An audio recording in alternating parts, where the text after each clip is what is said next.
Les habla el pastor Samuel Bustillo. Bienvenido a nuestra reunión de grupos familiares. En los días del antiguo reino de Israel, el rey David creó los planes para construir el templo de Dios. Incluso recogió muchos de los materiales necesarios para construir y adornar el templo, especialmente metales preciosos y joyas. Pero la construcción real del templo fue dejada al hijo de David, Salomón. Y una vez que Salomón había completado el templo, la gloria del Señor lo llenó y el Señor hizo que su nombre morara ahí perpetuamente. La obra de Dios en la vida de los creyentes es algo parecido. Dios Padre planeó nuestra salvación. Su Hijo, el Señor Jesús, realizó la obra necesaria para salvarnos. Y el Espíritu Santo llena y mora en nosotros, asegurando que los planes del Padre y la obra del Espíritu se manifiesten en nuestra vida para siempre. De hecho, en la primera carta del apóstol Pablo a los Corintios, el apóstol comparó directamente a los creyentes con el templo, específicamente porque el Espíritu Santo vive dentro de nosotros. Esta es nuestra octava lección de la serie Creemos en el Espíritu Santo y la hemos titulado En el Creyente, porque estaremos mirando la obra del Espíritu Santo de aplicar la salvación a cada creyente. La salvación es una obra totalmente trinitaria. En términos simples, el Padre planeó nuestra salvación.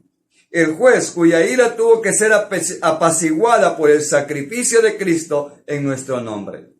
Y Él es el que nos concede la salvación por la gracia, por la fe en Cristo. El Hijo es aquel que se encarnó como Jesús y cumplió nuestra salvación a través de su vida perfecta, la muerte expiatoria y la resurrección y ascensión victoriosos. Pero es principalmente el Espíritu Santo quien aplica los diversos elementos de la salvación a la vida de los cristianos. En teología sistemática, la obra del Espíritu Santo de aplicar a los creyentes la salvación es generalmente tratada como parte de la soteriología, que es la doctrina de la salvación. Consideraremos la obra del Espíritu Santo en el creyente bajo dos encabezamientos principales. Primero, exploraremos su aplicación inicial de nuestra salvación a través de la conversión, el evento inicial de nuestra salvación. Y en segundo lugar, explicaremos su aplicación continua de la salvación en nuestra vida cristiana. Veamos entonces primero la obra del Espíritu Santo durante la conversión.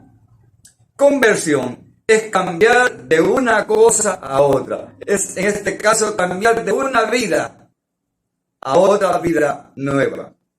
Durante la conversión se opera lo que se llama el proceso de regeneración, que es la recreación o renacimiento, el evento en el que un ser humano pasa de un estado de muerte espiritual a un estado de vida espiritual. Todos entramos en el mundo en un estado de muerte espiritual y permanecemos espiritualmente muertos a menos y hasta que el Espíritu Santo nos regenere. En la regeneración nuestras almas pasan de la muerte espiritual a la vida espiritual. San Juan 5:24 dice: de cierto os digo, el que oye mi palabra y crea al que me envió, tiene vida eterna y no vendrá condenación, mas ha pasado de muerte a vida. Jesús describió la regeneración como el nuevo nacimiento en San Juan capítulo 3, versículos 3 al 6. Así que la regeneración es una obra graciosa y milagrosa del Espíritu Santo que anula el funcionamiento normal del mundo natural. Pero también el Espíritu Santo en el proceso de conversión produce en nosotros la convicción. La convicción es la conciencia de culpa y la maldad de nuestro pecado. La convicción es una de las primeras obras del Espíritu Santo que llama al incrédulo a la fe. El arrepentimiento entonces es necesario para que las personas sean redimidas. Isaías 59:20 dice: y vendrá el Redentor a Sión, y a los que se volvieren de la iniquidad en Jacob, dice Jehová.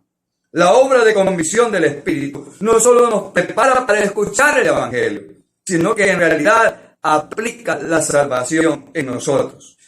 Cuando estamos en el proceso de convicción, notamos las siguientes cosas. En primer lugar, la persona convicta se da cuenta de la preponderancia del pecado. Es decir, la obra de la convicción del Espíritu Santo nos hace conscientes de que por nosotros mismos no nos podemos librar del pecado porque Él tiene preponderancia sobre nosotros. Pero también nos hace ver la repulsividad del pecado. Es decir, el Espíritu Santo nos muestra nuestro pecado como repugnante que es y detestable. El pecado es tan horrible que requirió la muerte del Hijo único de Dios para salvarnos de él. Pero también el Espíritu Santo, bajo convicción, nos damos cuenta de la ofensa de nuestro pecado. La obra de convicción del Espíritu Santo nos hace conscientes de que el pecado ofende a Dios en su carácter santo, viola la ley y merece su ira. Y también nos damos cuenta que el pecado trae desesperanza. La convicción salvadora del Espíritu Santo nos muestra la desesperanza del pecado. El pecado nos hace incapaces de complacer a Dios o ganar sus bendiciones. Y nuestra condición desesperada nos hace depender entonces completamente de la gracia de Dios para el perdón y la salvación. La obra condenadora del Espíritu Santo nos lleva al arrepentimiento, creyendo en la fe que Dios perdonará nuestros pecados y nos recibirá como sus amados hijos de Dios.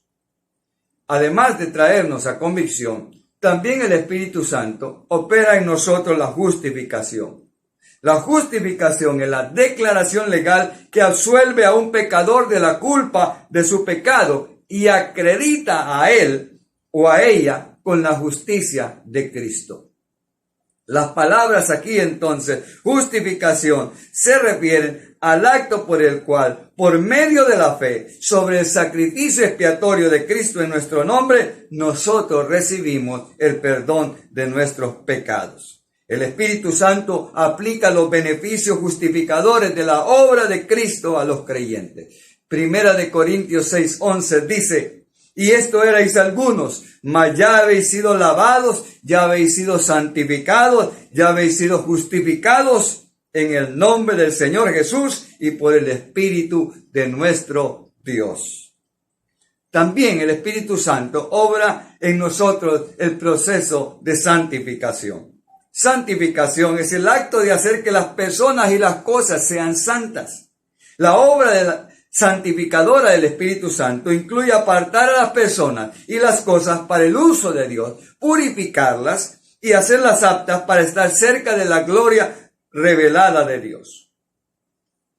La santificación es, en primer lugar, posicional, es decir, es un evento en el cual de una sola vez el Espíritu Santo nos aplica la salvación en la conversión. El Espíritu nos distingue y nos purifica uniéndonos al Cristo perfectamente santificado para que nosotros también seamos santificados. Jesús se convierte entonces en la fuente de nuestra vida espiritual y fortaleza y nuestra vida física más adelante en la resurrección general. Así que entonces nos damos cuenta de que esta es la obra del Espíritu Santo en el proceso de conversión. Hablemos ahora de lo que hace el Espíritu Santo en la vida del cristiano, en la vida cristiana. Muchos aspectos de la vida cristiana, a través de la obra del Espíritu Santo, continúan a lo largo de nuestros años que pasamos aquí en la tierra. En primer lugar, nos damos cuenta que nos convertimos en morada del Espíritu Santo. Es decir, la vida interior, la presencia especial del Espíritu Santo dentro de los creyentes y la unión espiritual con Cristo se hace en realidad a través de la presencia del Espíritu Santo en nosotros. Cuando el Espíritu Santo nos regenera, habita dentro de nosotros y nos da vida a nuestros espíritus. Estrechamente relacionado con el término morada, en el Nuevo Testamento también está el término llenura. llenura del Espíritu Santo. Las Escrituras nunca nos mandan a solo ser visitados por el Espíritu de Dios, pero sí nos manda a ser llenos del Espíritu Santo. Efesios 5:18 dice, antes bien sed llenos del Espíritu Santo. Pero también durante la vida cristiana, el Espíritu Santo hace el proceso de santificación. Y ahora hablamos no de la santificación posicional, eso ocurre en el momento en que creemos. Ahora hablamos de la santificación continua o progresiva. Es la santificación que ocurre a lo largo de nuestra vida porque nuestro pecado continuo requiere continuamente perdón y limpieza. A lo largo de la Escritura encontramos entonces la metáfora también del fruto que se utiliza a menudo para descubrir la madurez espiritual. Pablo enseñó que la única manera de obedecer a Dios desde el corazón y manifestar características justas es siendo morada del Espíritu Santo. En Gálatas 5 encontramos esto. El fruto del Espíritu no es lo mismo que los dones del Espíritu. El Espíritu Santo, ya vimos en la clase anterior, da diferentes dones espirituales a los creyentes. Ahora hablamos que el Espíritu Santo morando en nosotros hace que produzcamos el fruto del Espíritu, que es la vida obediente que el Espíritu produce en todos los creyentes. La santificación progresiva, entonces, es un proceso de progreso en la santidad, cada vez más piadoso a lo largo de nuestra vida cristiana. Pero también nos damos cuenta que el Espíritu Santo en la vida cristiana hace la tarea de la intercesión. Intercesión es solicitar al Padre en el nombre de los creyentes. Cuando el Espíritu busca en el corazón de los creyentes, siempre todo lo que Él hace es para nuestro beneficio. El Espíritu siempre intercede de acuerdo con la voluntad de Dios y el Padre, y siempre honra las oraciones del Padre del Espíritu, porque el Espíritu es de Dios. Pero también el Espíritu hace la tarea de conservación o preservación, que es la obra continua y graciosa del Espíritu Santo de asegurar que los creyentes perseveren en la fe hasta que nuestra salvación sea completa. La obra de preservación del Espíritu brota de su presencia o morada que asegura nuestra salvación, porque mantiene la fe salvadora en nosotros. Romanos 8:11 al 14 nos habla de esto. La Escritura compara la obra de preservación del Espíritu como un sello legal que autentica y autoriza el objeto al que se le aplicó. El Espíritu Santo entonces funciona como sello de propiedad de Dios, demostrando que lo que poseen el Espíritu Santo pertenecen verdaderamente a Dios. Cuando recibimos el Espíritu Santo, recibimos la promesa de Dios que garantiza nuestra salvación final y nuestra herencia, nuestra glorificación cuando Jesús regrese. Efesios 1:13 dice, en Él también vosotros, habiendo oído la palabra de verdad, el evangelio de vuestra salvación, y habiendo creído en Él, fuisteis sellados con el Espíritu Santo de la promesa. Nuestra glorificación será nuestro estado final cuando estemos completamente libres de pecado y finalmente entremos en la gloriosa bendición de los cielos nuevos y la nueva tierra. Podemos y debemos entonces descansar en la promesa de que el Espíritu será fiel para completar la obra que Él comenzó. Hemos tenido una extraordinaria aventura de conocimiento de la obra del Espíritu Santo. Nosotros creemos en el Espíritu Santo, creemos en la obra que Él hizo desde la creación. Creemos lo que el Antiguo Testamento nos ha mostrado acerca del Espíritu Santo. Creemos en lo que Jesús nos enseñó acerca del Espíritu Santo. Creemos en lo que los apóstoles nos enseñaron en el Nuevo Testamento. Creemos en lo que Dios está haciendo a través de su Espíritu en el mundo hoy. Y creemos lo que está haciendo en su iglesia y en cada creyente. Es mi deseo y oración que el Espíritu de Dios llene su vida. Y ahora a llenar nuestras hojas de trabajo y preparémonos para en la próxima reunión a nuestro tiempo de celebración y evaluación. Que Dios bendiga sus vidas.